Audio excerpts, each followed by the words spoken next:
Hello friends, heredity and evolution chapter का अगला topic है how do these traits get express. जो traits यानी कैरेक्टर्स हैं वो एक किसी पर्टिकुलर ऑर्गेनिज्म में अपने आप को किस तरीके से एक्सप्रेस करेंगे यानी शो करेंगे, ये हमें पढ़ना है। How does the mechanism of heredity work.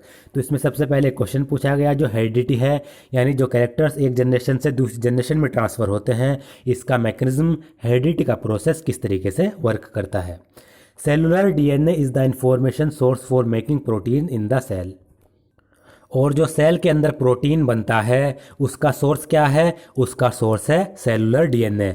In cell के अंदर जो डीएनए प्रेजेंट होता है वो पहले आरएनए में कन्वर्ट होता है, उसके बाद उससे प्रोटीन बनता है। तो प्रोटीन का सोर्स क्या हुआ? DNA. A section of DNA that provides information for one protein is called the gene for that protein. तो डीएनए का वह सेक्शन यानी डीएनए का वह पार्ट जो किसी एक पर्टिकुलर प्रोटीन को बनाने के लिए इंफॉर्मेशन प्रोवाइड कराता है वो उस प्रोटीन का जीन कहलाता है। सपोज करिए, मान लीजिए ये एक डीएनए है, इस तरीके से ये मान लीजिए। तो डीएनए का जो ये एक पर्टिकुलर सेक्शन है, पर्टिकुलर पार्ट है, इससे क्या बनेगा? इससे एक पर्टिकुलर टाइप का प्रोटीन बनेगा।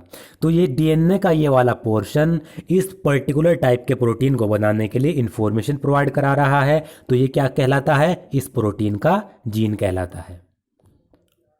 How do protein control the characteristic that we are discussing here. तो अब इसमें क्वेश्चन पूछा गया कि जो प्रोटीन है वो कैरेक्टर्स को यानी ट्रेट्स को किस तरीके से कंट्रोल करते हैं। Let us take the example of tallness as a characteristic. तो हम एक कैरेक्टर लेते हैं, वो क्या ले रहे हैं हम? टोलनेस, यानी टोलनेस कैरेक्टर को एग्जाम्पल के रूप में हम यूज़ करेंगे। We know that plants have hormone that can trigger growth. हम जानते हैं कि प्लांट्स में ऐसे हार्मोन्स होते हैं जो ग्रोथ को इंक्रीज करते हैं। तो जो ये प्लांट के हार्मोन्स हैं ये प्लांट की हाइट को इंक्रीज करते हैं। Plant height can this depend on the amount of a particular plant hormone. तो प्लांट की जो हाइट है वो एक पर्टिकुलर प्लांट हार्मोन की क्वांटिटी पर डिपेंड करती है कि वो प्लांट हार्मोन कितनी मात्रा में रिलीज हुआ। ज़्यादा रिलीज होगा तो प्लांट की ग्रोथ ज़्यादा होगी, कम रिलीज होगा तो कम ग्रोथ होगी।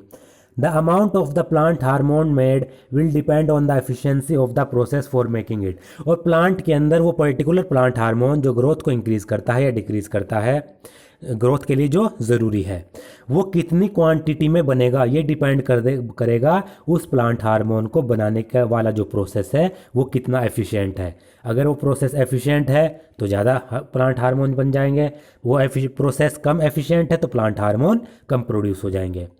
Consider now an enzyme that is important for this process. अब हम एक ऐसे एंजाइम को कंसिडर करते हैं जो प्लांट में प्लांट हार्मोन को प्रोड्यूस करने के लिए ज़रूरी होता है। प्लांट हार्मोन को बनाने के लिए एक प्रोसेस है, उस प्रोसेस के लिए क्या है? एक पर्टिकुलर टाइप का एंजाइम है। ये एंजाइम क्या करता है? ये एंजाइम उस प्रोसेस के लिए ज़रूरी है। If this enzyme work efficiently, a lot of hormone will be made and the plant will be tall। अगर ये जो एंजाइम है ये अच्छी तरीके से अपना वर्क करेगा तो प्लांट में बहुत ज़्यादा हार्मोन, जब बहुत ज़्यादा अमाउंट में हार्मोन प्रोड्यूस हो जाएंगे और प्लांट टॉल हो जाएगा। If the gene for that enzyme has an alteration that makes the enzyme less efficient, the amount of hormone will be less and the plant will be short। अगर क्या हो, जो enzyme को बनाने वाला gene है, जो एंजाइम प्लांट हार्मोन को बनाने के लिए ज़रूरी है, और ये वाला एंजाइम है, इसको क्या बनाते हैं? इसको ये जीन से प्रोड्यूस होता है। तो इस एंजाइम को बनाने वाले जो जीन हैं अगर उसमें कुछ गड़बड़ी आ जाए, उसमें कुछ चेंज आ जाए तो एंजाइम क्या हो जाएगा? लेस एफिशिएंट हो जाएगा और ये एंजाइम प्लांट में जितना अमाउंट ऑफ हार्मोन बनना चाहिए था उतना नहीं बना पाएगा। अब हार्मोन प्लांट में कम बनेंगे तो प्लांट शॉर्ट हो जाएगा। दस जीन्स कंट्रोल कैरेक्टरिस्टिक्स और ट्रेट्स। तो इससे हमें पता चला जो जीन्स हैं वही कैरेक्टर्स या वही ट्रेट्स को कंट्रोल करते हैं। हर एक ट्रेट को जीन्स कंट्रोल करेंगे। If the interpretation of Mendelian experiment we have been discussing are correct, then both parent must be contributing equally to the DNA of the progeny during sexual reproduction। तो जो Mendel ने experiment किए थे अगर वो सही हैं, जो अब तक हमने उन्हें डिस्कस किया है, तो क्या होता है जो दोनों पेरेंट्स होते हैं, मेल पेरेंट और फीमेल पेरेंट, वो किसी भी प्रोजेनी में बराबर भाग में डीएनए को कंट्रीब्यूट करते हैं सेक्सुअल रिप्रोडक्शन के दौरान। मान लीजिए ये प्रोजेनी है, ये इसका एक पेरेंट मेल पेरेंट, ये इसका फीमेल पेरेंट। जो इस प्रोजेनी का जो डीएनए है वो 2n है, तो इस 2n डीएनए में हाफ n तो आएगा मेल से और इसका हाफ पार्ट आ जाएगा n यानी फीमेल से। तो n प्लस n कितना हो जाएगा, 2n हो जाएंगे। यानी आधा डीएनए मदर पेरेंट से आता है और आधा डीएनए मेल पेरेंट से आता है, यानी पैटर्नल पेरेंट से। We have discussed this issue in the previous chapter, ये हमने प्रीवियस चैप्टर में पढ़ा है रिप्रोडक्शन के दौरान। If both parent can help determine the trait in the progeny, both parent must be contributing A copy of the same gene. अगर दोनों parent किसी भी ऑर्गेनिज्म में या किसी भी प्रोजेनी में किसी भी ट्रेट को यानी कैरेक्टर्स को डिटरमाइन करते हैं, तो जो दोनों पेरेंट्स हैं वो एक जीन की एक एक कॉपी को क्या करेंगे, कंट्रीब्यूट करेंगे। जीन की 2 कॉपीज होती हैं, एक कॉपी मेल पेरेंट से आएगी और एक कॉपी फीमेल पेरेंट से आएगी। This means that each pea plant must have 2 sets of all genes, 1 inherited from each parent. इसका मतलब क्या है कि जो मटर के प्लांट थे उसमें एक जीन के 2 सेट रहे होंगे और एक सेट आया होगा फीमेल पेरेंट से और एक सेट आया होगा मेल पेरेंट से। For this mechanism to work each germ cell must have only 1 gene set. इस मैकेनिज्म को वर्क करने के लिए हर एक जर्म सेल के पास एक जीन सेट होता है। जैसे ये मेल पेरेंट है, ये फीमेल पेरेंट है, इनका क्या है, 2n है इनका अभी डीएनए नंबर, 2n इनमें क्रोमोसोम नंबर बेसिक डीएनए। तो क्या होगा, जब जर्म सेल बनेगी इनसे जो गैमेट बनेंगे उसमें n ट्रांसफ़र होते हैं और फीमेल पेरेंट से भी n ट्रांसफ़र होते हैं। कहने का मतलब है अगर इसके पास कोई जीन है उस जीन की एक कॉपी गैमेट में ट्रांसफ़र होगी, फीमेल के पास कोई जीन है उस जीन की कॉपी गैमेट में ट्रांसफ़र होगी फीमेल गैमेट में।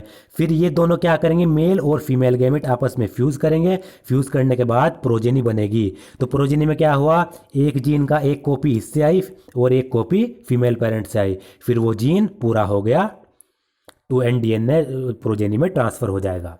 इस तरीके से ट्रांसफ़र होते हैं। How do germ cell make a single set of gene from the normal 2 copies that all other cells in the body have.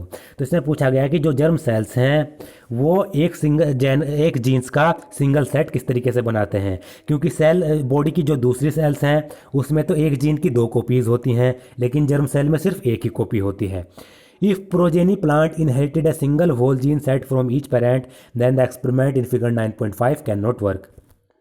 अगर जो प्रोजेनी प्लांट्स हैं उनमें हर एक पेरेंट से जीन का पूरा सेट आ जाए तो जो हमने एक्सपेरिमेंट किया था 9.5 में डाइहाइब्रिड क्रॉस वो वर्क नहीं कर पाएगा, क्योंकि क्या हो 2n किससे आएगा, मेल से, 2n फीमेल से, प्रोजेनी में कितना हो जाएगा 4n। ऐसा नहीं हो सकता क्योंकि हमें डीएनए सेम रखना है। अगर पेरेंट्स में 2n है तो प्रोजेनी में भी 2n होना चाहिए, इसलिए क्या होता है जर्म सेल में इसका हाफ ही जाता है। This is because the 2 characteristics capital R and Y would then belong to each other and cannot be independently inherited. अगर जीन का पूरा सेट पेरेंट से ऑफस्प्रिंग में ट्रांसफ़र होता तो जो 9.5 में मैंने एक्सपेरिमेंट किया था वो सफल नहीं हो पाता। ऐसा इसलिए होता अगर पूरा जीन सेट ट्रांसफ़र होता तो कैपिटल R और कैपिटल Y जो कैरेक्टरिस्टिक्स हैं वो एक दूसरे से जुड़ी हुई होती और वो इंडिपेंडेंटली इनहेरिट ना हो पाती। जैसा ये था R Y कि स्मॉल आर कैपिटल वाई। अब क्या है, ये वाई स्मॉल आर के साथ भी जा सकता है, कैपिटल आर कैपिटल वाई के साथ भी जा सकता है। ये इंडिपेंडेंटली इनहेरिट होते हैं, एक दूसरे पर ये क्या होते हैं, डिपेंड ना होते। लेकिन अगर ऐसा होता कि ये पूरा जो जीन सेट है यही एक साथ ट्रांसफ़र होना है तो कैपिटल आर और जो ये वाई जीन है या कैरेक्टरिस्टिक्स हैं ये इंडिपेंडेंटली ट्रांसफ़र ना हो पाती, क्योंकि फिर तो कंडीशन होती कि कैपिटल आर स्मॉल वाई के साथ ही जाना है, लेकिन ऐसा नहीं होता। कैपिटल आर कैपिटल वाई के साथ जा सकता है, स्मॉल वाई के साथ भी जा सकता है, इंडिपेंडेंट होता है। This is explained by the fact that each gene set is present